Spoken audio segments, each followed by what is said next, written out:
Hello दोस्तों, नमस्कार, आदाब, अस्सलाम वालेकुम। मंजिल एकेडमी यूट्यूब चैनल पे एक बार फिर से आप सभी का स्वागत है, वेलकम है दोस्तों। मंजिल एकेडमी यूट्यूब चैनल आपकी जो मंजिल है, चाहे रीट एग्ज़ाम हो, चाहे सीटेट एग्ज़ाम हो, चाहे किसी भी स्टेट का टेट एग्ज़ाम हो, उसकी मंजिल तक पहुंचाने के लिए हम लगातार प्रयासरत हैं। बिल्कुल बेसिक से बिल्कुल शून्य से आपको पूरा पाठ्यक्रम लगभग करवाया जा चुका है।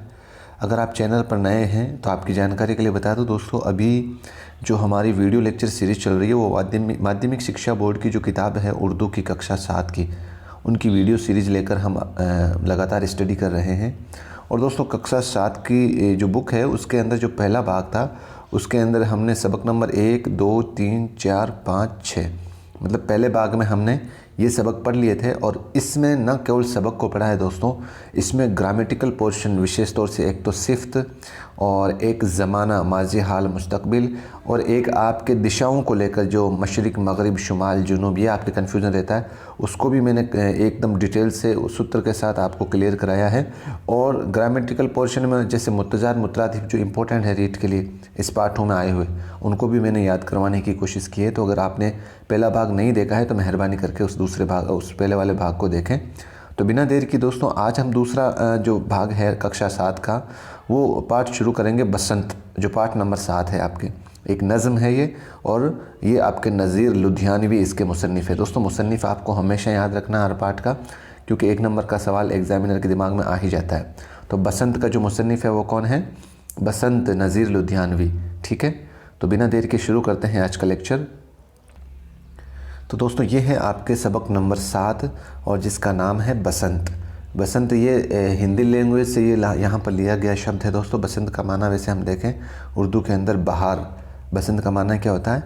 बहार। यानी कि इसके अंदर जो बसंत का मौसम आता है, जो बाहर का मौसम आता है, तो उस टाइम क्या क्या स्थितियाँ पैदा होती है, क्या क्या खुशियाँ, कैसा वो मौसम होता है, उसके बारे में हमें बताया गया है। और इसके जो मुसन्निफ़ है वो है नज़ीर लुधियानवी। तो शुरू करते हैं दोस्तों।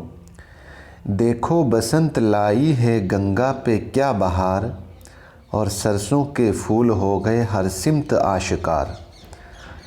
है कितनी खुशगवार हवा कुहसार की, हिंदुस्तान में है यही रुत बहार की। दोस्तों, शायर लिखता है कि जब बसंत का मौसम आता है तो वो अपने साथ क्या क्या लेके आती है। वो अपने साथ गंगा पे क्या बहार, मतलब जो गंगा नदी है उससे जो मतलब जहाँ पे भी आपने देखा होगा, जहाँ पे भी पानी इकट्ठा होता है, अगर उस तरफ से कोई हवा आती है तो उस तरफ से वो हवा है बहुत सुहावनी होती है।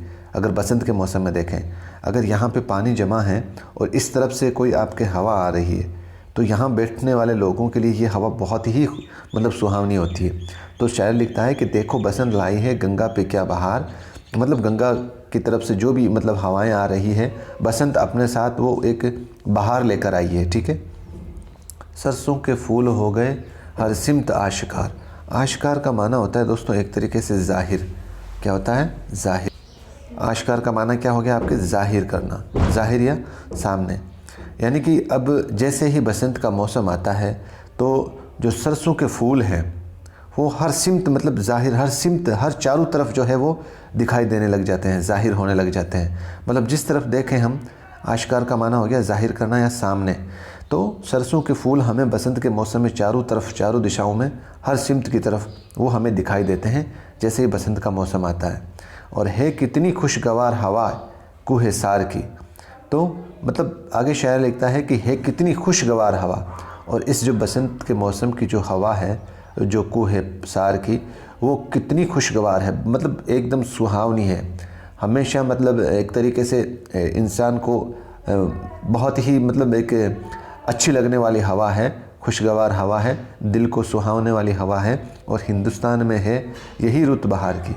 और जब बसंत का मौसम आता है तो जब बहार की जो हवा है, बहार का माना बसंत, मतलब जो बसंत की जो हवा है वो रुत हर सीज़न में एक बार आती ही आती है। ठीक है। हर कोई कह रहा है जाड़ा निकल गया, मौसम बदल गया कि ज़माना बदल गया।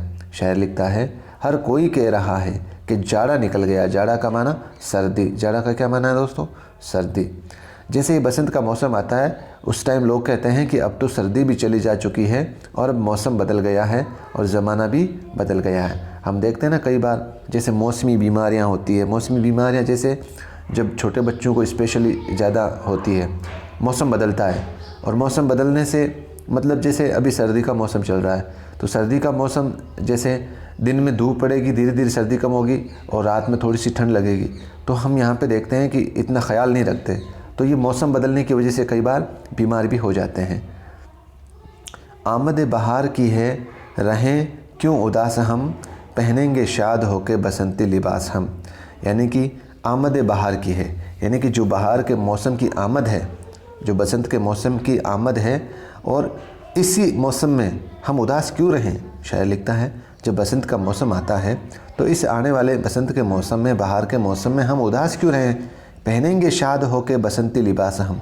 यानी कि शायर लिखता है कि शाद, शाद माने होता है खुशी, मतलब खुश, और बसंती, बसंत एक तरह के से अपन बसंत का जो कलर होता है ना, मतलब पीला कलर के माने में आता है बसंत।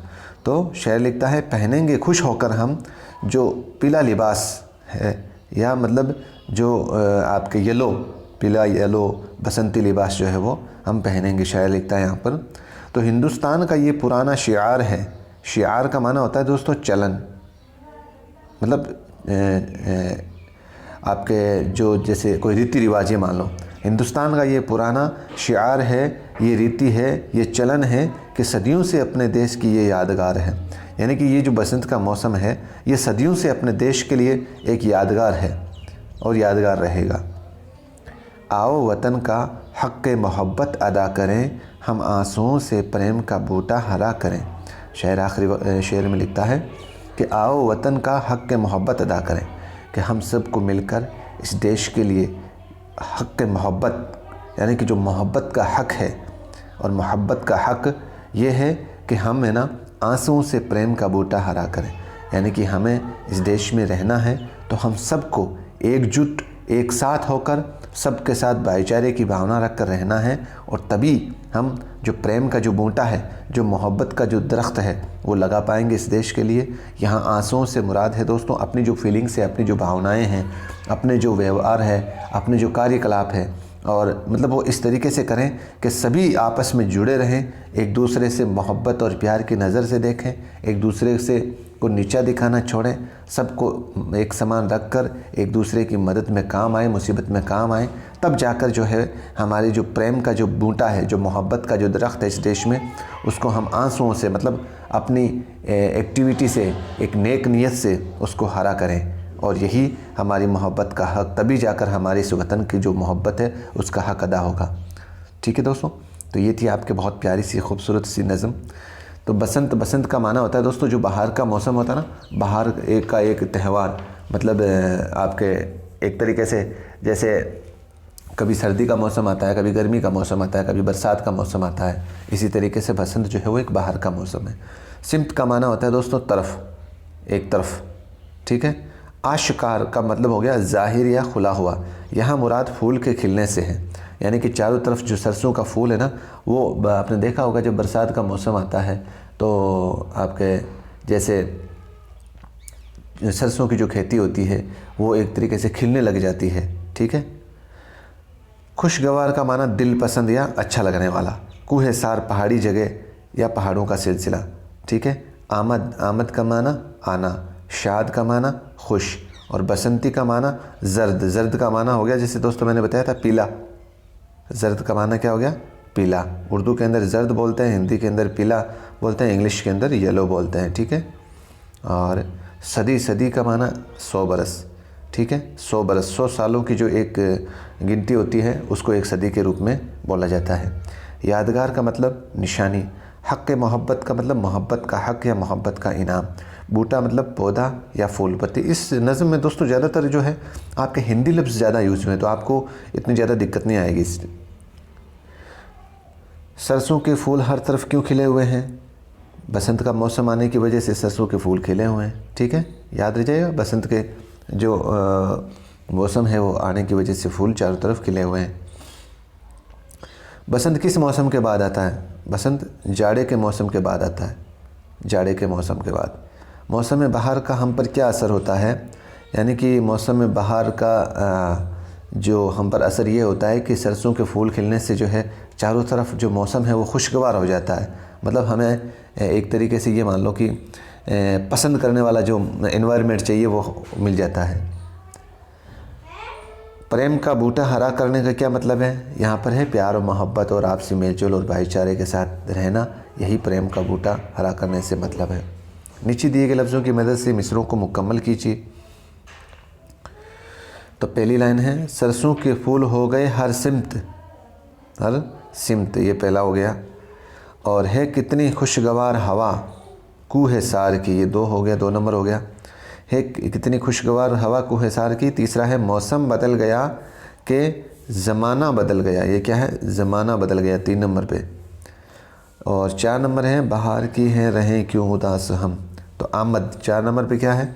आमद 4 नंबर पे क्या है? आमद। यहाँ पर सदियों से अपने देश की ये यादगार है, आखिर में क्या बच गया? यादगार है। हिस्सा अलिफ और बे के सही जोड़े मिलाइए। दोस्तों ये आपके मुत्तज़ाद हैं, ध्यान रखना। यहाँ पर जो जोड़े मिलाने का जो सवाल है वो क्या पूछ रहा है? मुत्तज़ाद पूछ रहा है। तो आपके बहार का मौसम क्या था? आपके बसंत ऋतु, बसंत ऋतु।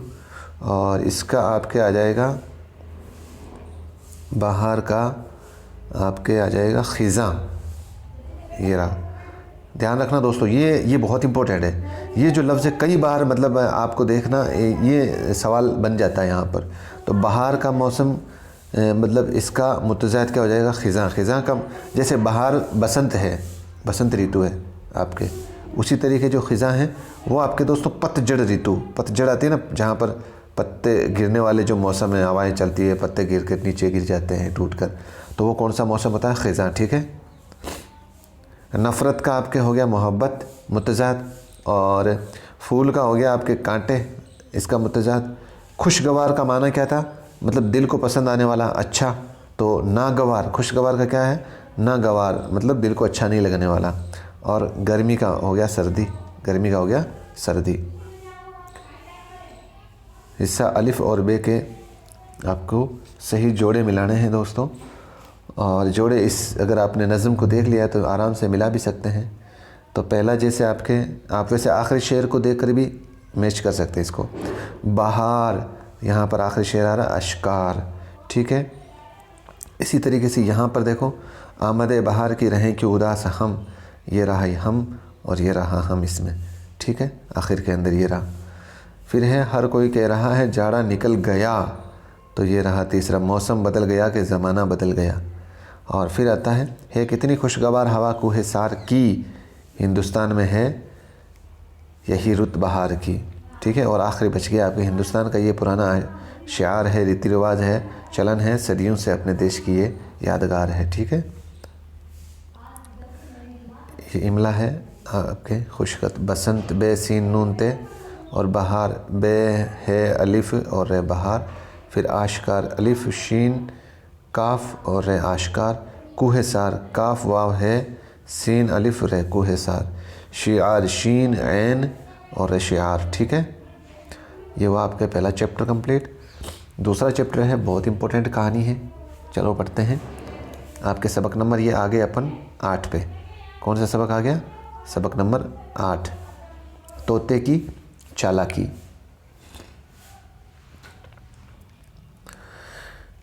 शुरू करते हैं इस कहानी को। अरब के एक सौदागर ने एक तोता पाला था, बहुत खूबसूरत और अच्छी आवाज़ वाला था वो तोता, ठीक है। सौदागर परिंदों की बोली जानता था और तोते से मीठी मीठी बातें करता था। मतलब एक अरब का कोई एक सौदागर था और उसके पास एक तोता था जो बहुत खूबसूरत और अच्छी आवाज़ वाला था। सौदागर परिंदों की बोली भी जानता था और तोते से मीठी मीठी बातें भी करता था।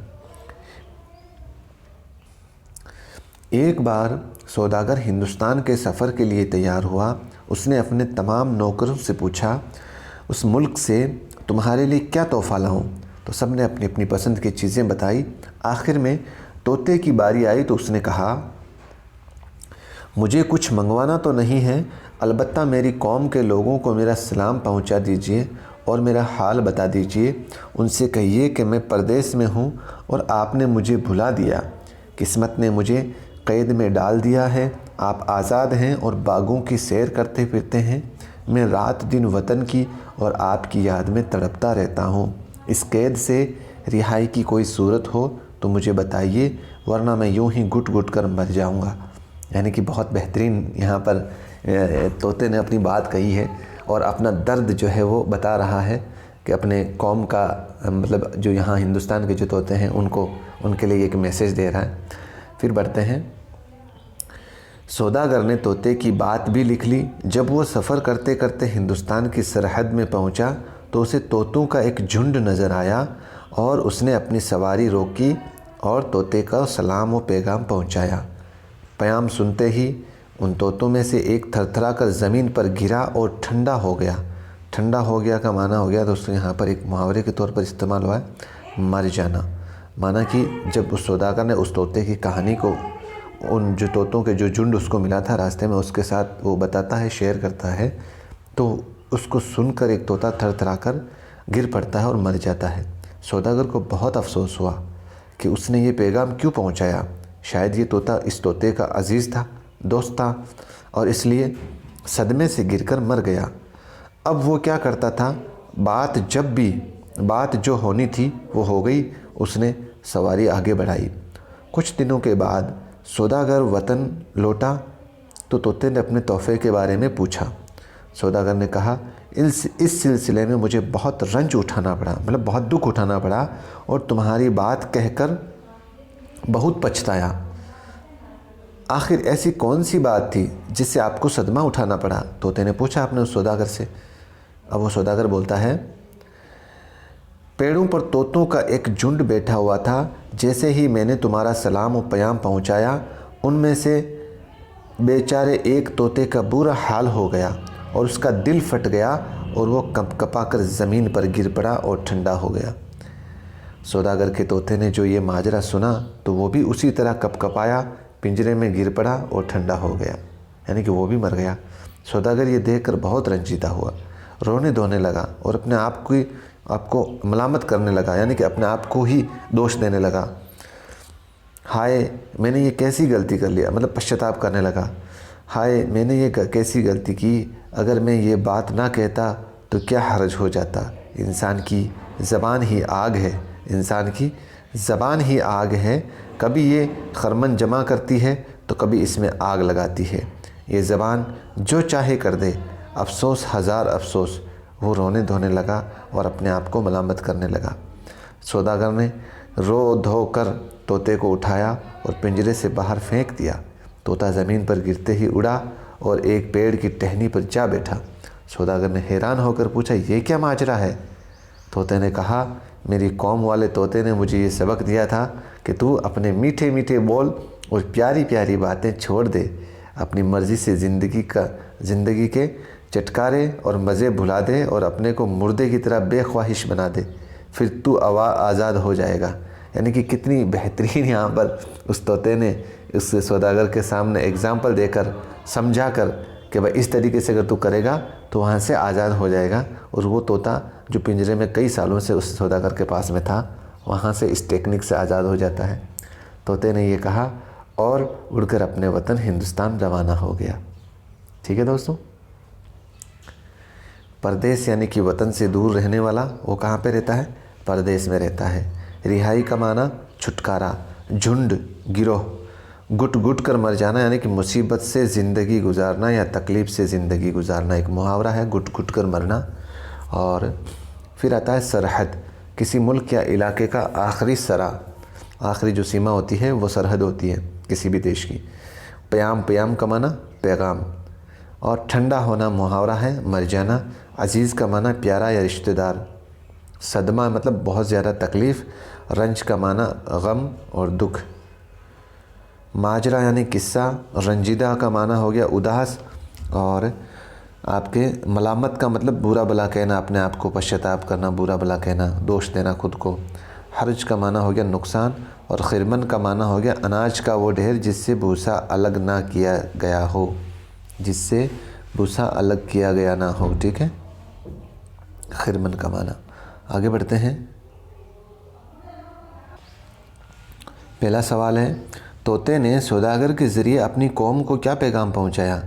उसने अपनी कौम को पैगाम पहुंचाया कि आप तो अपने देश के अंदर आराम से मज़े ले रहे हो, खुले घूम रहे हो बागों में बगीचों में, और मैं यहाँ पर कई सालों से कैद हूँ। यही मैसेज पहुंचाया था उसने। सौदागर की ज़बानी अपने साथी तोते का पैगाम सुनकर तोते पर क्या असर हुआ, मतलब वो थरथराकर ज़मीन पर गिर गया और ठंडा हो गया। और सौदागर, तीसरा सवाल है, सौदागर क्यों रंजीता हुआ? सौदागर अपने तोते को पिंजरे में गिरकर मरते हुए देखकर, जब वो अपना ही तोता पिंजरे में गिर जाता है थरथराकर और फिर ठंडा हो जाता है, इसको देखकर वो रंजीता हो गया, दुखी हो गया। सौदागर के तोते ने आज़ादी किस तरह हासिल की?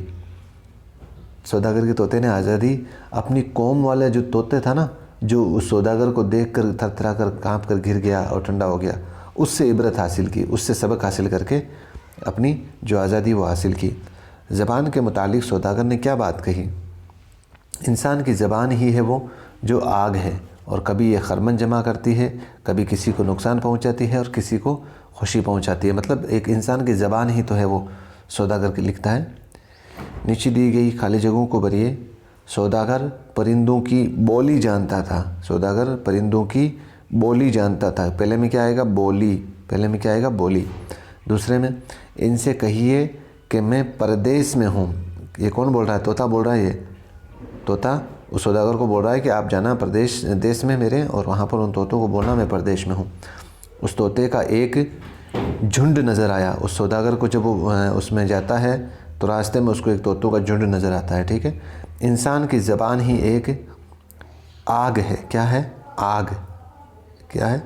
आग।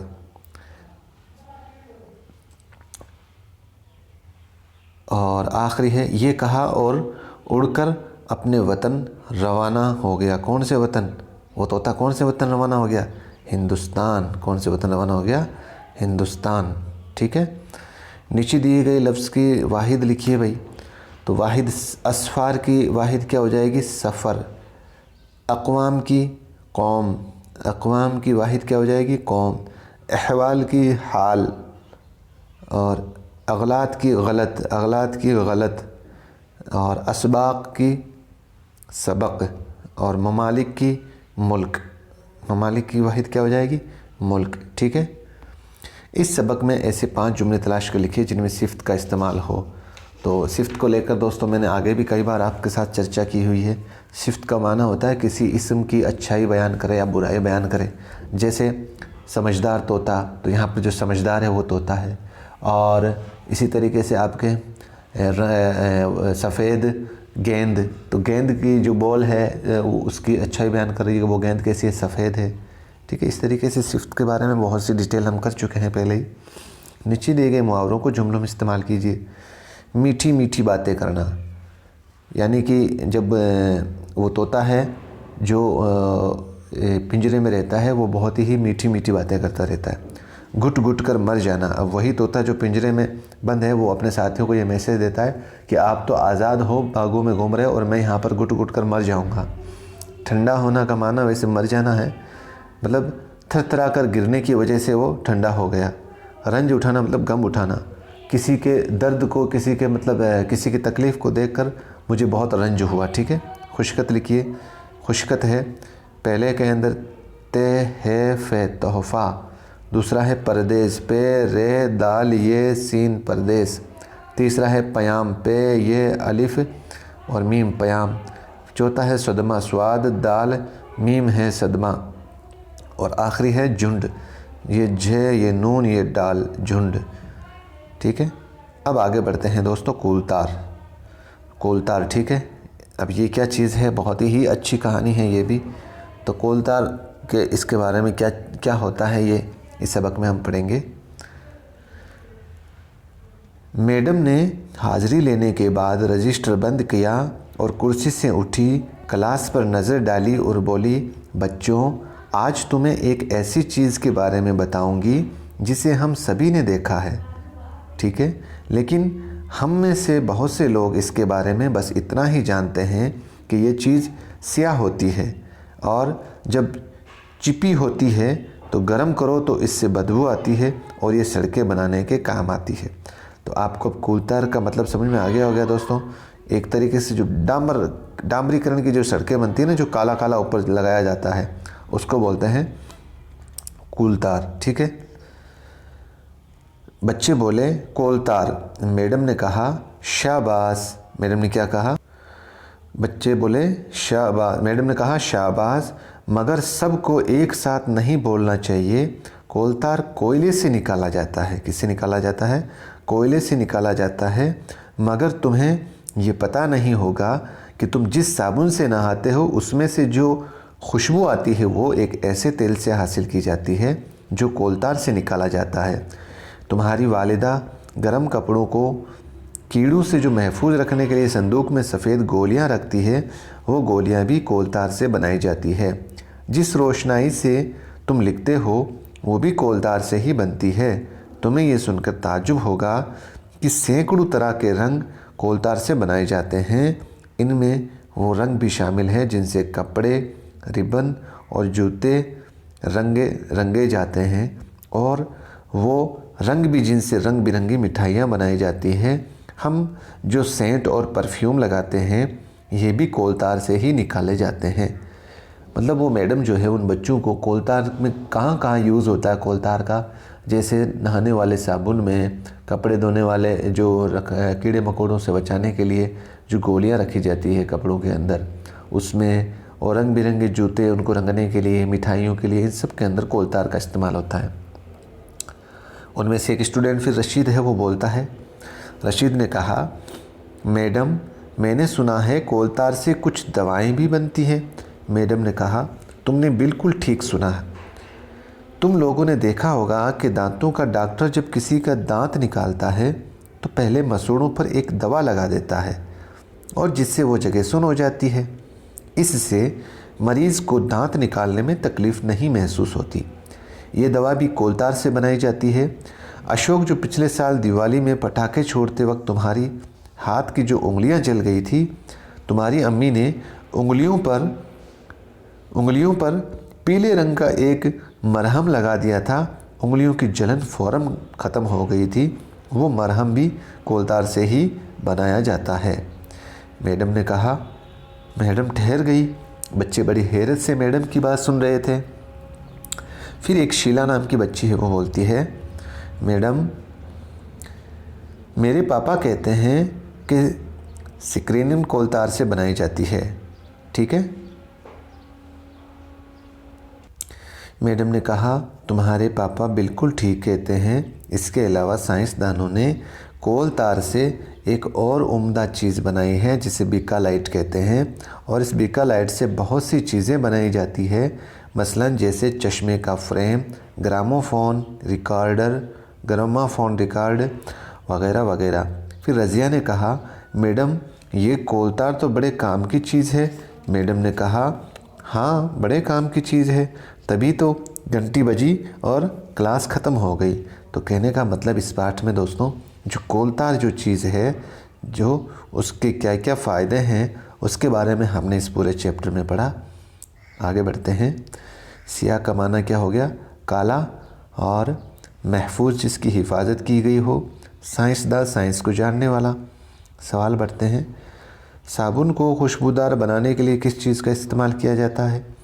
कोलतार का जो तेल होता है ना उसका इस्तेमाल किया जाता है। आम तौर पर दूसरा सवाल है, आम तौर पर सड़कें सियाह क्यों दिखाई देती है? क्योंकि सड़कें जो हैं आम तौर पर किससे बनाई जाती है? कोलतार से बनाई जाती है, और कोलतार से बनाने की वजह से वो सड़कें कैसी दिखाई दी जाती है? सियाह। ठीक है। कोलतार से कौन सी चीज़ें बनती है? तो कोलतार से आपके रोशनाई बनती है, परफ्यूम बनता है, सेंट बनता है। ठीक है। मरीज़ को दांत निकालने में तकलीफ़ क्यों नहीं होती? क्योंकि कोलतार की वजह से उसके मसूड़ों को पहले सुन्न कर दिया जाता है, इसलिए उसको तकलीफ़ नहीं होती। आखिरी सवाल है, कोलतार से बनने वाले रंग कहाँ कहाँ इस्तेमाल होते हैं? ये आपके जूते बनाने में, रंग बिरंगी मिठाइयाँ बनाने में, और भी बहुत सी जगह हैं। आप इस किताब में भी हमने पढ़ा था। नीचे दी गई खाली जगहों को भरिए। शाबाश, मगर तुम सबको एक साथ नहीं बोलना चाहिए। जब बच्चे एक साथ बोले कि क्या तुमको कोलतार के बारे में जानते हैं, तो वो बच्चे बोलते हैं हाँ, तो तुम सबको एक साथ नहीं बोलना चाहिए। ठीक है। वो मैडम कहती है। वो गोलियाँ भी किससे बनाई जाती है? कोलतार से बनाई जाती है। मैडम मैंने सुना है कि कोलतार से कुछ दवाइयाँ भी बनती है। क्या बनती है? दवाइयाँ भी बनती है। बच्चे बड़ी हैरत से किसकी बात सुन रहे थे? मैडम जी की बात ही सुन रहे थे। मैडम। आखिरी है, इससे यहाँ पर क्या आएगा? बीकालाइट। बे ये काफ अलिफ ए लाम अलिफ हमजा टे, बीकालाइट। बीकालाइट से बहुत सी चीज़ें बनाई जाती है। नीचे दी हुई मिसाल के मुताबिक लफ्ज़ों को बदलकर लिखिए, जैसे बच्चा। दोस्तों यहाँ पर आपको बता दूं कि हमने एक वीडियो बना रखा है आपके। एक तो है वाहिद, एक होता है जमा, और एक इसके बाद में आता है दोस्तों जमा अल जमा। क्या आता है? जमा आपके अल जमा। ठीक है, तो ये वाहिद क्या है, जमा क्या है और जमा अल जमा क्या है, इसके ऊपर एक वीडियो बना रखा है उर्दू ग्रामर में, आप उसको आराम से देखना। कहने का मतलब जो जमा के बाद की जो जमा है वो क्या होती है? जमा अल जमा। जैसे यहाँ पे हम समझेंगे इसको। ये क्या है? बच्चा, जो यहाँ पर वाहिद है। बच्चे का जो जमा है वो है बच्चे, और जमा अल जमा है बच्चों। जमा अल जमा क्या है? बच्चों। इसी तरीके से कपड़े का कपड़े, और अल जमा क्या हो जाएगा? कपड़ों। फिर तीसरा है जूता का जूते, और जूतों। ये क्या हो जाएगा? अल जमा, जमा अल जमा। ठीक है, आगे बढ़ते हैं। मसूड़े का मसूड़े, मसूड़े, और यहाँ पर आ जाएगा मसूड़ों। और चश्मा, चश्मा का चश्मे, और जमा अल जमा आ जाएगा चश्मों। और आखिरी है पटाखा, तो इसका आ जाएगा पटाखे, पटाखे, और फिर पटाखों। यह आ जाएगा अल जमा। अलिफ और बे को सही मिलाकर हमें यहाँ पर बताना है। ये है दोस्तों आपके मुत्तज़ाद। क्या है? एक बार फिर से मुत्तज़ाद आ रहा है। दोस्तों ये चीज़ें बहुत ध्यान से समझनी है आपको। एक तरीके से चैप्टर को ये मत समझो कि लंबा खींच रहा है। एक एक लफ्ज़ यहाँ पर ग्रामेटिकल पोर्शन का आपको बाहर से कहीं से भी कोई गाइड में पढ़ने की ज़रूरत ही नहीं है। तो खुशबू का क्या आ जाएगा? मुत्तज़ाद बदबू। सिया, सिया का माना क्या पढ़ा था हमने? काला। जब तक सिया का माना मालूम नहीं होगा हमें, तब तक हम सफ़ेद पर टिक नहीं कर पाएंगे। इसलिए सिया का माना क्या है? काला, और वहाँ पर आपको काला नहीं देकर सिया दे दे तो इसका मुत्तज़ाद क्या होगा? सफ़ेद। हाज़री का मुत्तज़ाद हो गया गैर हाज़री। मालूम का ना मालूम। गरम का ठंडा, गरम का ठंडा, और अगले का आ गया पिछले। ठीक है, ब्रैकेट में दिए गए लफ्ज़ों को पढ़िए और जुमलों में इस्तेमाल कीजिए भाई। तो आपके स्कूल में रोज़ाना क्या होती है? हाज़री होती है, हाज़री होती है। हाज़री होता है नहीं लिखेंगे, होती है। मैडम ने क्लास पर नज़र डाली, नज़र डाली। फूलों से खुशबू आती है, खुशबू आती है। रशीद रोज़ स्कूल जाता है, और हमारी किताब ख़त्म हो गई। सबक में लफ्ज़ साइंसदा इस्तेमाल हुआ है, जिसके माने हैं साइंस जानने वाला। इसी तरह नीचे दिए गए लफ्ज़ों के आखिर में दाल अलिफ नून गुन्ना दा लगाकर लफ्ज़ बनाइए और लिखिए। तो सियासत, सियासत दां मतलब सियासत दां का मतलब सियासत जानने वाला। कदरदां, कदरदां। कानून, कानून दां, कानून को जानने वाला, कानून दां। राज, राजदां, राज को जानने वाला, राज दां। और फिर है खुशखत लिखिए। काफ वाव लाम ते अलिफ कोलतार। दूसरा है संदूक, स्वाद नून दाल वाव काफ संदूक। और फिर है मसूड़े, मीम सीन वाव रे है अलिफ ला मसूड़ा। सीन अलिफ हमज़ा नून सीन दाल अलिफ ना साइंस दा। और आखिरी है आपके बीकालाइट, बे ये काफ और लाम अलिफ हमज़ा टे बीका लाइट। ठीक है, अब शुरू करते हैं दोस्तों हमारे सबक। 1 मिनट दोस्तों। ये दोस्तों सबक नंबर आपके है 10 और इसमें पानी हमारी ज़िंदगी के लिए क्या भूमिका अदा करता है, पानी हमारे लिए कितना महत्वपूर्ण है, ये जो नज़्म है ये है आपके कौसर सिद्दीकी साहब। कौसर सिद्दीकी साहब के इसके मुसन्निफ़ हैं। तो पढ़ते हैं दोस्तों।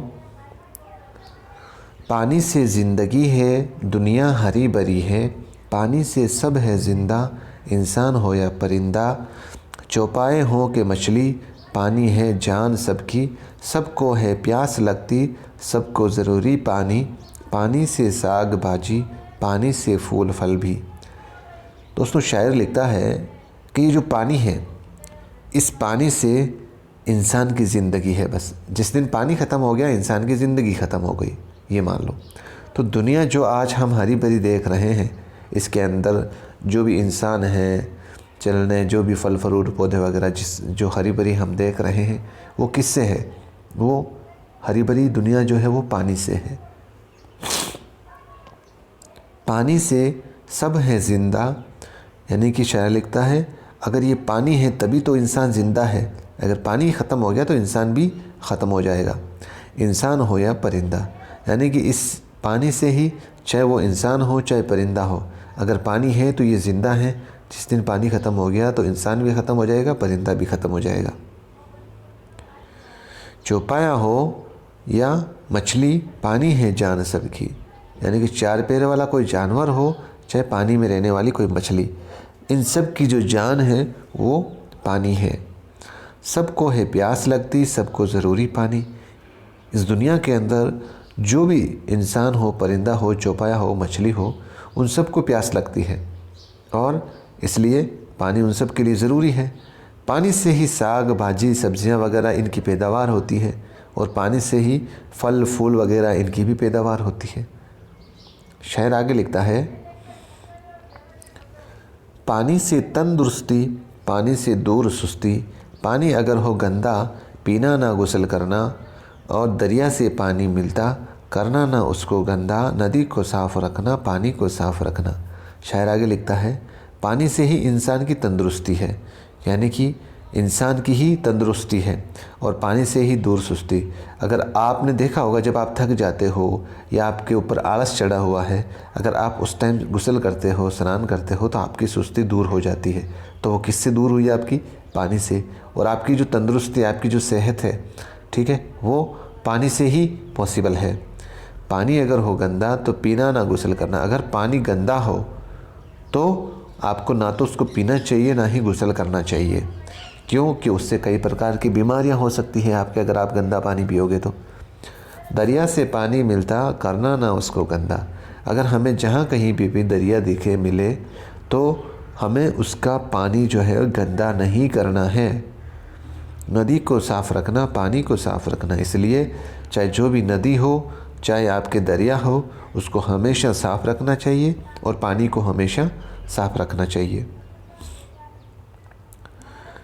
परिंदा, मुश्किल लफ्ज़ क्या है? परिंदा, पर वाला जानवर, जिसके पर हो, उड़ने वाला। चौपाए, 4 पैर वाले जानवर, जैसे आपके गाय है, भैंस है, बैल है। सुस्ती का मतलब काहिली, आलस अपन हिंदी में बोल सकते हैं दोस्तों। काहिली ये लफ्ज़ याद रखना दोस्तों। गुस्ल करना का माना हो गया नहाना। पानी को ज़िंदगी क्यों कहा है भाई?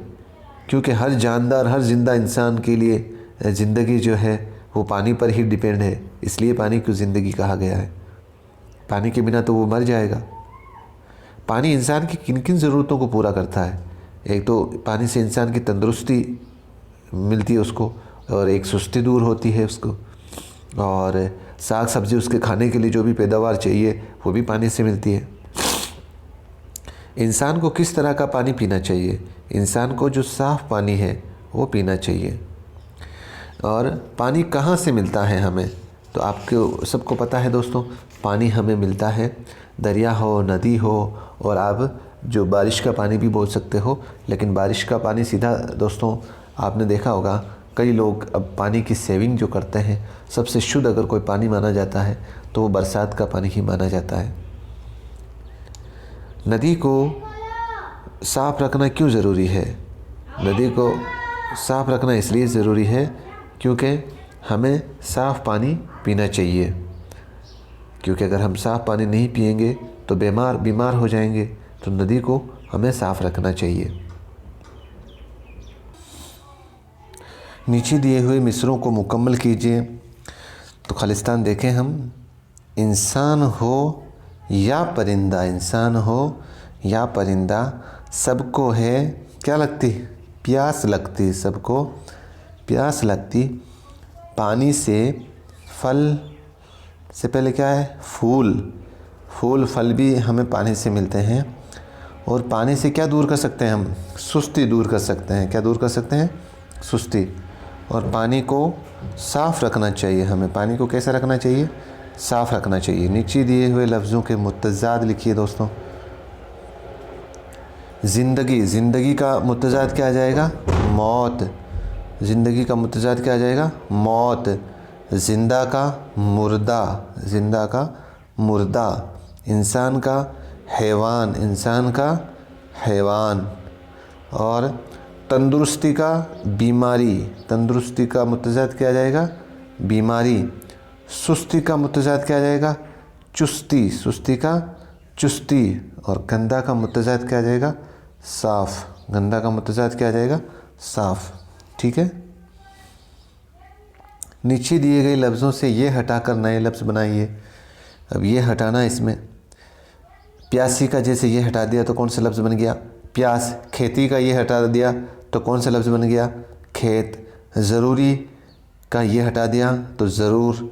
और समुंदरी, तो इसका ये हटा दिया तो क्या हो जाएगा? समुंदर। ठीक है।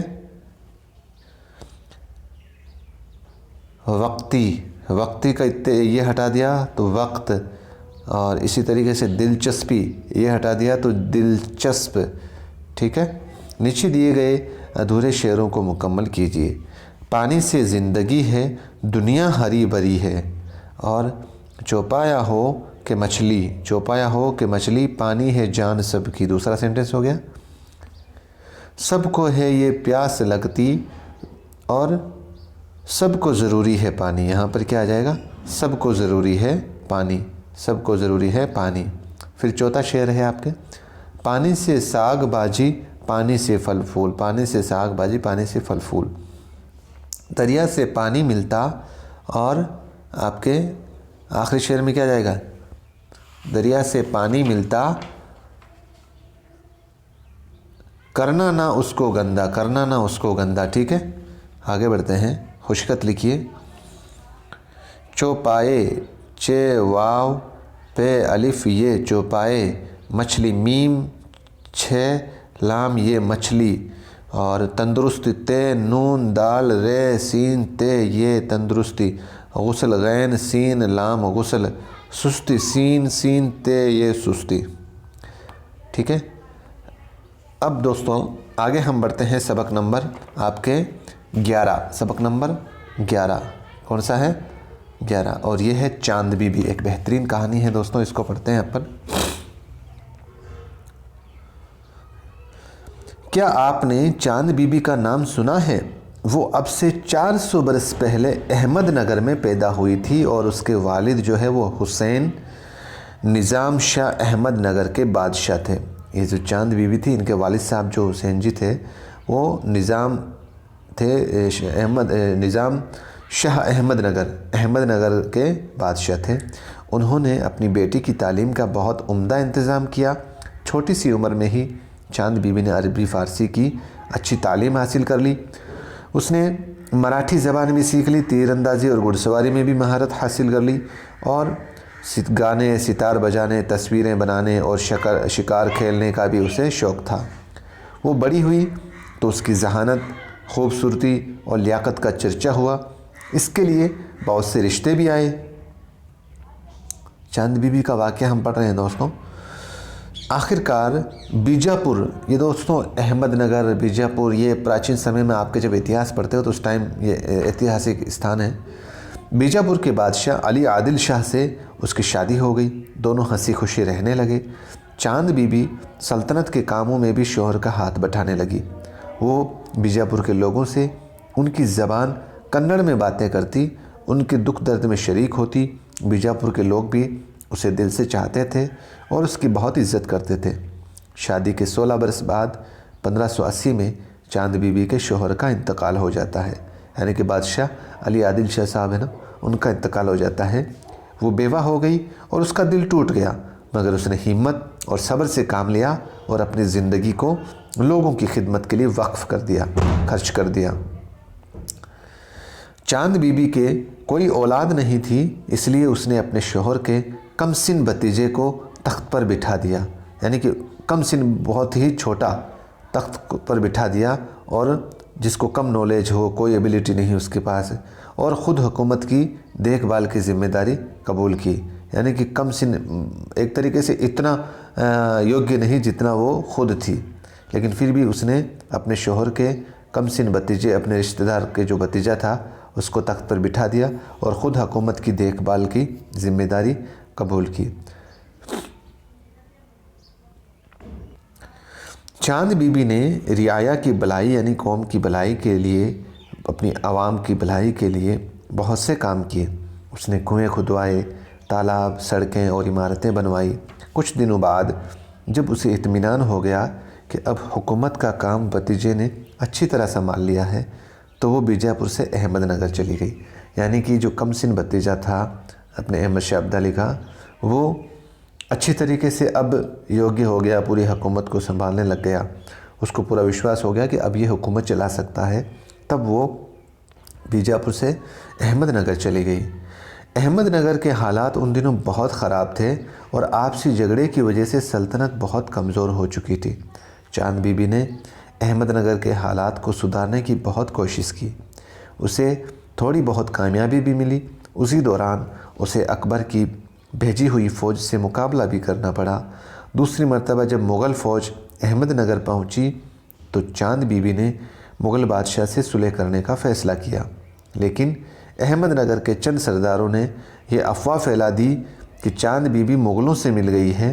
बस फिर क्या था, लोग चांद बीबी के मुखालिफ हो गए और साजिश करने वाले सरदारों ने मौका पाकर चांद बीबी को गिरफ़्तार कर लिया और गिरफ़्तार करके कत्ल कर दिया। इस तरह अहमदनगर पर मुग़लों का कब्ज़ा हो गया और इस नेक दिल खातून की शहादत के बाद लोगों को अंदाज़ा हुआ कि उसे अपने वतन से कितनी मोहब्बत थी और वो जब तक ज़िंदा रही वतन की खिदमत करती रही और आखिरकार वतन की खातिर ही उसकी जान भी गई। वो मर गई लेकिन उसका नाम आज भी ज़िंदा है। दोस्तों, बहुत बेहतरीन पार्ट था आपके। चांद बीबी एक ऐसी लेडीज़ जिसने पूरी ईमानदारी से अपनी आवाम की खिदमत की और एक झूठे वहम, झूठी अफवाह के कारण जो साजिश करता थे उन्होंने उनका कत्ल कर दिया। मश्क देखते हैं। महारत का माना हो गया हुनरमंदी या किसी काम में माहिर होना। जहानत, जाल से जहानत, जहानत का माना समझबूझ। तो जहानत कौन थी यहाँ पर? चांद बीबी बहुत ही ज़हीन थी। लियाकत, लियाकत का माना सलाहियत। चर्चा का माना शोहरत। हाथ बटाना, हाथ बटाना इसका मुहावरा है, इसका अर्थ होता है मदद करना या मिलकर काम करना। दिल टूटना का मुहावरा है, ये भी मायूस होना। दिल टूटना का माना क्या हो गया? मायूस होना। वक्फ करना मतलब लगा देना, ख़ास कर देना मतलब खर्च कर देना, सुपुर्द कर देना एक तरीके से। रियाया अवाम और सल्तनत हुकूमत। सुलह मुआहिदा या दोस्ती। शहादत किसी फ़र्ज़ के लिए जान देना, उसको शहादत बोलते हैं। चांद बीबी कहाँ पैदा हुई? चांद बीबी आपके अहमदनगर में पैदा हुई। कहाँ पैदा हुई? अहमदनगर में। चांद बीबी कौन कौन सी ज़बानें जानती थी? वो अरबी, फ़ारसी, मराठी, कन्नड़ और भी बहुत सी भाषाएं जानती थी। छोटी सी उम्र में चांद बीबी ने क्या सीखा? तीरंदाजी और घुड़सवारी और भी बहुत सी चीज़ें इन्होंने छोटी सी उम्र में सीख ली। बीजापुर के लोग चांद बीबी की इज़्ज़त क्यों करते थे? क्योंकि बीजापुर के लोगों के वो दुख दर्द में शरीक होती थी और उनके कई काम भी किए थे उन्होंने। ठीक है, उन्हीं की ज़बान में उनसे बातें करती थी। उनके आपसी जितनी भी दुख दर्द जो भी तकलीफ़ें होती थी उसमें उनका भी वो हिस्सा बनती थी। चांद बीबी ने रियाया की भलाई के लिए, अपनी आवाम की भलाई के लिए क्या क्या काम किए। कुएँ खुदवाए, तालाब का निर्माण करवाया, सड़कें बनवाई, बहुत सारे काम उन्होंने किए। चांद बीबी को किसने और क्यों कत्ल कर दिया? जो साजिश करता थे उन्होंने एक अफवाह फैला दी कि जो ये चांद बीबी है ये मुग़लों से मिल गई है, और इसी अफवाह की वजह से उनको गिरफ़्तार करके कत्ल कर दिया जाता है। नीचे दी हुई खाली जगहों को भरिए। उन्होंने अपनी बेटी की क्या तालीम का बहुत उम्दा इंतज़ाम किया था। तालीम का, जो चांद बीबी थी उनके वालिद साहब ने बहुत ही उम्दा इंतज़ाम किया था किसका? तालीम का। चांद बीबी की सल्तनत के कामों में भी शोहर का हाथ बैठाने लगी। पहले में क्या आ जाएगा? सल्तनत, यहाँ पे क्या आ जाएगा? सल्तनत, और दूसरे में यहाँ पर आ जाएगा शोहर। शोहर का हाथ बटाने लगी। उसने कुएँ खुदवाए, तालाब, सड़कें और इमारतें बनवाई। फिर चौथा है आपस के झगड़े की वजह से सल्तनत कमज़ोर हो गई थी। अहमदनगर जो सल्तनत थी वो मर गई। कौन? चांद बीबी। लेकिन आज तक उसका नाम ज़िंदा है। ठीक है। नीचे दिए हुए लफ्ज़ों को जुमले इस्तेमाल कीजिए। बादशाह, दोस्तों किताब के अंदर ये सब जुमले आए हुए हैं, ज़रूरी नहीं आप इस बुक्स के ही याद करो, अपने दिमाग से भी कुछ भी आप जुमला बना सकते हो। तो आप इस तरीके से बना सकते हो। अकबर बादशाह बहुत ही बहादुर और नेक इंसान था। तीरंदाज़ी, तो इससे बना सकते हो। चांद बीबी ने बचपन में ही तीरंदाज़ी सीख ली थी। रियाया, चांद बीबी अपनी रियाया का बहुत ख्याल करती थी। लियाकत का माना होता है दोस्तों एक तरीके से आपके सलाहियत। ठीक है, सलाहियत। तो लियाकत मतलब चांद बीबी एक मतलब बेहतरीन लियाकत की मालिक थी। और सल्तनत, चांद बीबी की जो सल्तनत थी उन्होंने उस सल्तनत को अपने जो शोहर के भतीजे थे उसको सुपुर्द कर दी। ब्रैकेट में दिए गए सही लफ्ज़ों की मदद से जुमले मुकम्मल कीजिए। तो यहाँ पर देखो, क्या आप, पहले में क्या आएगा? क्या आपने, 3 दिए हुए सी से ने के, इसमें से ने चुनना हमने। क्या आपने चांद बीबी का नाम सुना है? यहाँ पर ने आ जाएगा।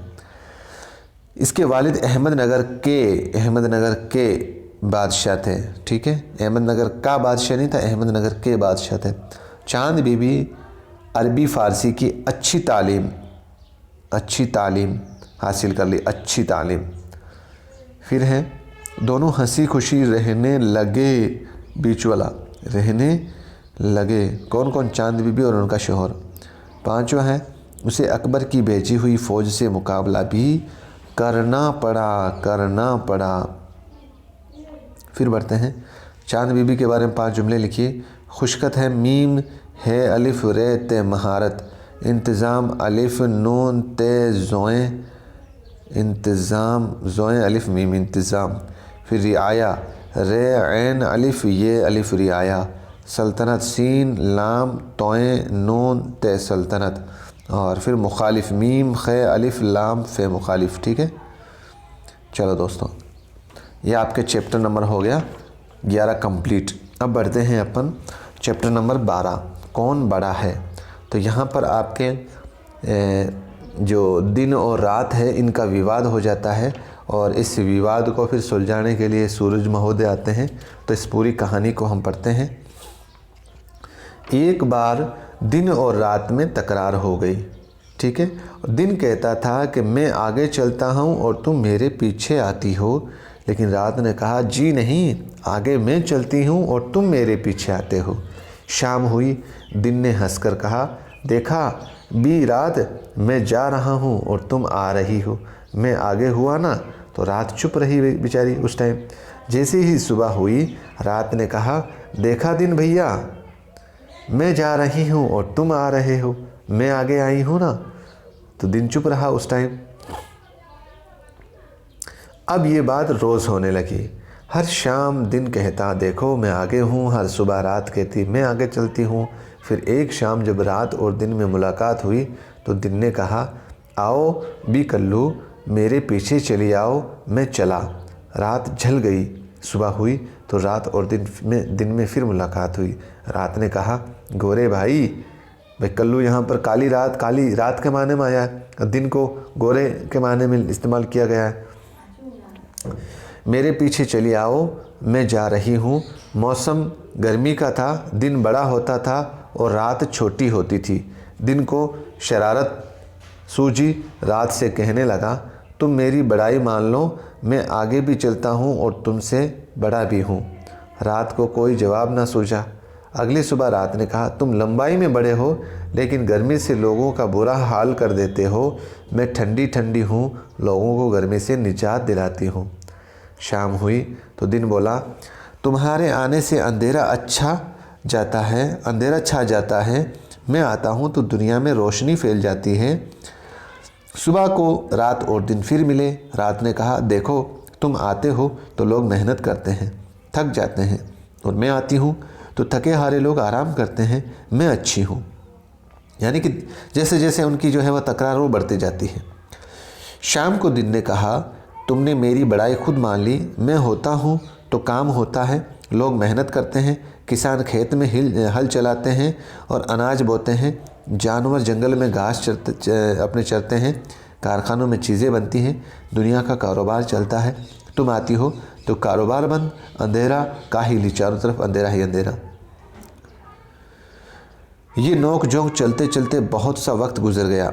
गर्मी का मौसम ख़त्म हो गया, सर्दियाँ आ गई। एक सुबह रात बोली, क्यों दिन भैया, तुम्हारी बड़ाई ख़त्म हो गई, अब मैं बड़ी हूँ। दिन झेंप गया, कहने लगा, देखो लंबाई में अब तुम बड़ी हो लेकिन मैं अच्छाई में मैं तुमसे बड़ा हूँ। तुम बहुत ठंडी हो, गरीब लोग तो तुमसे बहुत परेशान हैं। मैं आता हूँ तो धूप में बैठकर सर्दी से बच जाते हैं। आखिरकार एक शाम दिन ने कहा, ये रोज़ रोज़ का झगड़ा अच्छा नहीं, चलो सूरज के पास चलें, उससे पूछें कि भाई कौन बड़ा है कौन छोटा है, कौन अच्छा है कौन बुरा है। सूरज रोज़ सुबह और शाम दोनों की नोक झोंक सुनता और मुस्कुराता, खुश होता था, मज़े लेता था। आखिरकार दोनों ने सूरज से कहा, आप रोज़ हमारा झगड़ा सुनते हैं, आप बताइए हम में से कौन आगे चलता है और कौन बड़ा कौन अच्छा है। सूरज महोदय जवाब देते हैं, रात के बाद दिन आता है और दिन के बाद रात आती है, दोनों एक दूसरे के आगे भी हैं और पीछे भी हैं। मौसमों के साथ तुम्हारी लंबाई घटती बढ़ती रहती है। गर्मी के ज़माने में दिन बड़ा होता है और सर्दी के ज़माने में रात बड़ी होती है। कभी दिन बड़ा होता है तो कभी रात बड़ी। लोग दिन में काम करते हैं, रात को आराम करते हैं, और काम के बाद आराम भी ज़रूरी है, इसलिए दिन और रात दोनों अच्छे हैं। सूरज ने आगे कहा, अरे बेवकूफ़ों, मैं सामने हूँ तो दिन में छुप जाता हूँ तो रात, तुम दोनों मेरे बच्चे हो। सूरज ने बहुत ही अच्छा जवाब देते हुए बोला, अरे बेवकूफ़ों, तुम्हारे सामने तो मैं हूँ, अगर मैं सामने हूँ तो दिन हूँ, और अगर मैं छुप जाता हूँ तो रात हो जाती है। तुम दोनों मेरे ही तो बच्चे हो। तो इस तरीके से उनका विवाद ख़त्म होता है। अब मुश्किल अल्फाज देखते हैं। तकरार का माना होता है दोस्तों नोक-झोंक।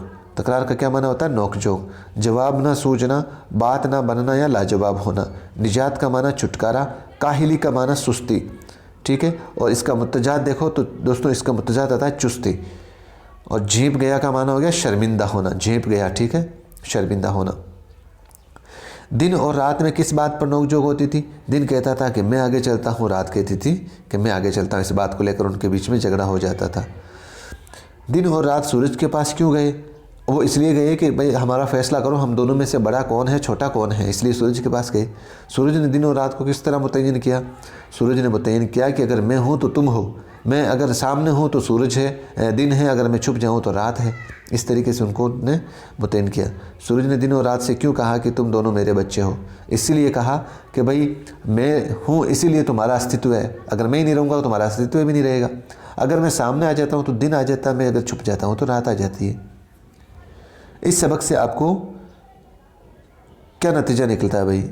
इस सबक से मतलब ये नतीजा निकलता है कि अल्लाह ताला ने यानी कि पाक परवरदिगार ने जो भी चीज़ें इस दुनिया के अंदर बताई है, बनाई है, पैदा की है, वो हर एक चीज़ अपने आप में एक मतलब बहुत ही महत्वपूर्ण है, बहुत ख़ास है। हर एक चीज़ अल्लाह ताला ने ऐसी कोई चीज़ नहीं बनाई जो किसी के लिए ना मतलब बेकार हो। सब के लिए फ़ायदेमंद है, चाहे सूरज हो, चाहे चाँद हो, चाहे दिन हो, चाहे रात हो। ठीक है, नीचे दी गई खाली जगहों को भरिए। एक बार दिन और रात में क्या हो गया? तकरार हो गई। क्या हो गया? तकरार झगड़ा हो गया। हर शाम दिन कहता देखो मैं आगे हूँ, दिन कहता मैं आगे हूँ। सुबह हुई तो रात और दिन में फिर मुलाकात हुई, फिर मुलाकात हुई, यहाँ पर तकरार नहीं आएगा, मुलाकात हुई। आप बताइए कि हम में से कौन आगे चलता है? वो सूरज के पास जाकर बोलते हैं ऐसा। मौसमों के साथ तुम्हारी लंबाई भी ठीक है, लंबाई भी घटती बढ़ती है। नीचे दिए गए लफ्ज़ों को जुमलों में इस्तेमाल कीजिए। तो दोस्तों ये जुमले हैं मुलाकात, शरारत, निजात, कारोबार, काहिली माने सुस्ती, ये सब आपके इस पाठ में आए हुए हैं। नीचे दिए गए जुमलों में से फ़ेल चुनकर सामने ब्रैकेट में लिखिए। ये सवाल इंपॉर्टेंट है दोस्तों। और फ़ेल की डेफिनेशन क्या पढ़ी थी हमने? किसी भी काम के होने का या करने का जहाँ पर मालूम हो, हमें पता चल रहा हो कि यहाँ पर काम हुआ है या काम किया है, तो वहाँ पर फ़ेल होगा, मतलब वहाँ पर क्रिया होगी, वहाँ पर वर्ब होगी। तो अब इन जुमलों को समझते हैं। अब ये बात रोज़ होने लगी, तो होने लगी होना, किसी भी काम को अब हो क्या रही है, बात हो रही है, तो होने लगी, यहाँ पर होना क्या है, ये फ़ेल हो जाएगा, होना। अब दूसरा है लोगों को गर्मी से निजात दिलाती है, तो यहाँ पर निजात दिलाती है, लोगों को गर्मी से निजात दिलाती है, तो दिलाना यहाँ पर क्या हो गई, फ़ेल हो गई। दिलाना क्या होगी, फ़ेल हो गई। सूरज सुबह और शाम दोनों की नोक-झोंक सुनता और मुस्कुराता, यहाँ पर दो फ़ेल हैं दोस्तों। सुनता भी आपके फ़ेल है और मुस्कुराता भी फ़ेल है। सुनता मतलब सुनना और मुस्कुराता का मुस्कुराना, ये दोनों फ़ेल हो जाएंगे। गर्मी के ज़माने में दिन बड़ा होता है, तो होने के माने में आ गया होता है। होना क्या है यहाँ पर, फ़ेल। लोग दिन में काम करते हैं, तो यहाँ पर देखो दोस्तों करना, ये रहा करना। क्या करना, काम करना। क्या करना, काम करना। तो किसी भी काम के होने का या करने का जहाँ पर हमें पता चल रहा हो, मालूम हो रहा हो, तो वहाँ पर क्या हो जाएगा दोस्तों, फ़ेल हो जाएगा। बताइए किसने क्या कहा? आओ बी कल्लू मेरे पीछे चली आओ, मैं चला। ये सूरज ने कहा था किससे, दिन ने कहा था रात से, क्योंकि कल्लू कौन है, रात। ये तुम मेरी बड़ाई मान लो, ये भी दिन ने ही कहा था रात से, दिन ने ही कहा था रात से। और तुमने मेरी बड़ाई खुद मान ली, ये भी दिन ही बोलता है रात को कि मेरी बड़ाई तुमने खुद ही मान ली। ये रोज़ रोज़ का झगड़ा अच्छा नहीं है, चलो सूरज के पास चले, ये भी रात ही बोलता है, दिन बोलता है रात को। तुम दोनों मेरे बच्चे हो, ये किसने बोला, ये सूरज ने बोला उन दोनों को, दिन और रात को। खुशखत लिखिए। खुशखत के अंदर देखो, पे ये छे पीछे, सुबह स्वाद बे है सुबह, फिर मुलाकात, मीम लाम अलिफ काफ अलिफ ते मुलाकात, और फिर झेप, ये आ गया आपके झेप का मतलब शर्मिंदा होना। झेप का माना क्या होता है दोस्तों, शर्मिंदा होना। और आखिरी है मुस्कुराना। ठीक है दोस्तों, एक चैप्टर और पढ़ते हैं और फिर इसके बाद के अंदर अपन इस वीडियो लेक्चर सीरीज़ को यहीं स्टॉप करेंगे। आपके ये नज़म है दोस्तों, कलम, बहुत खूबसूरत नज़म है। और इस नज़म को कलम, जो हमारा जो पेन होता है, छोटी सी नज़म है, बिल्कुल आसान है, वो हमारे किस किस काम आता है, ये जो कलम है, ठीक है, इसके बारे में बताया गया है। तो सुनो प्यारे बच्चों, मैं हूँ एक कलम। यहाँ पर कलम जो पेन है अपना इंट्रोडक्शन देता है कि प्यारे बच्चों सुनो, मैं हूँ एक कलम, समझना ना तुम मेरे रुतबे को कम।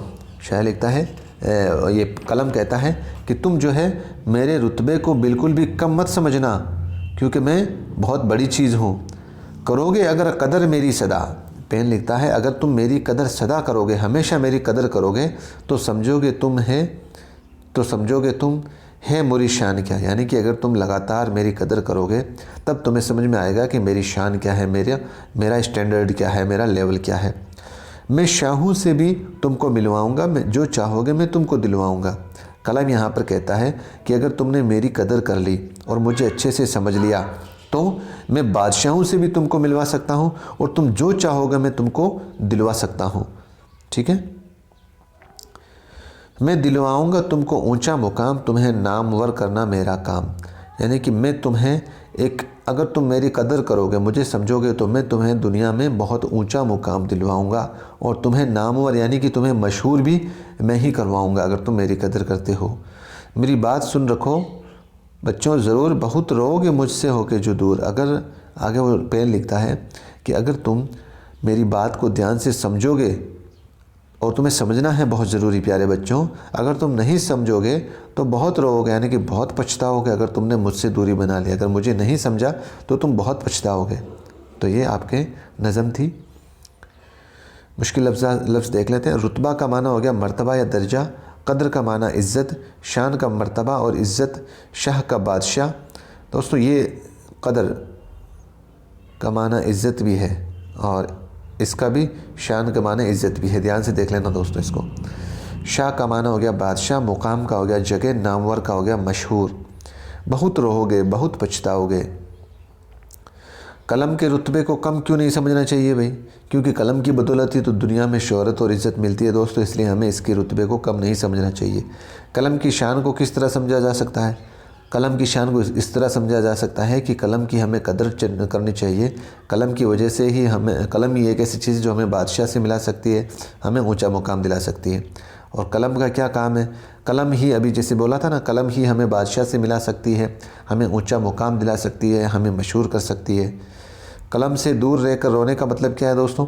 यानी कि एक तरीके से अगर हम यूँ बोलें कि अगर कोई तालीम छोड़ देता है, कलम को मतलब भूल जाता है, तो वो लापरवाह हो जाता है और इसकी वजह से फिर वो बाद में पछताता है। नीचे दिए गए मिसरों को मुकम्मल कीजिए। समझना ना तुम मुरे रुतबे को कम, ठीक है। फिर करोगे अगर कदर मेरी सदा, कदर काफ डाल रहे कदर, मैं शाहों से भी तुमको मिलवाऊंगा। शाहों का माना बादशाह। मैं दिलवाऊंगा तुमको ऊंचा मुकाम। बहुत रोओगे अगर मुझसे हुए दूर, रोओगे यहाँ पर आ जाएगा रोओगे आखिर के अंदर। नीचे दिए गए लफ्ज़ों के खानों के मुताबिक अलग अलग लिखिए। अब दोस्तों मुज़क्कर और मुअन्नस हमने समझा था इससे पहले वाले वीडियो लेक्चर सीरीज़ में। मुज़क्कर का माना पुल्लिंग और मुअन्नस का माना हो गया स्त्रीलिंग। तो यहाँ पर मुज़क्कर कौन कौन है? तो एक तो देखो आपके दोस्तों में जो काले लगा रहा हूँ वो मुज़क्कर हो जाएंगे। कलम क्या है? मुज़क्कर। रुतबा क्या है? मुज़क्कर। मकाम क्या है? मकाम क्या है? मुज़क्कर। और इसी तरीके से काम क्या है? मुज़क्कर। और जो बाकी बच जाता है तो वो क्या हो जाएंगे? मुअन्नस हो जाएंगे, ठीक है। जैसे कदर करो मेरी, तुम ऐसे थोड़ी लिख सकते, तो कदर करो तुम मेरा।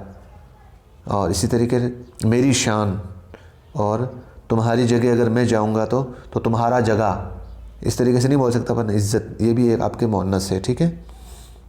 नीचे दिए गए लफ्ज़ों के मुतज़ाद लिखिए। कम का मुतज़ाद क्या हो जाएगा? ज़्यादा। शाह का मुतज़ाद क्या हो जाएगा? गदा। ऊंचा का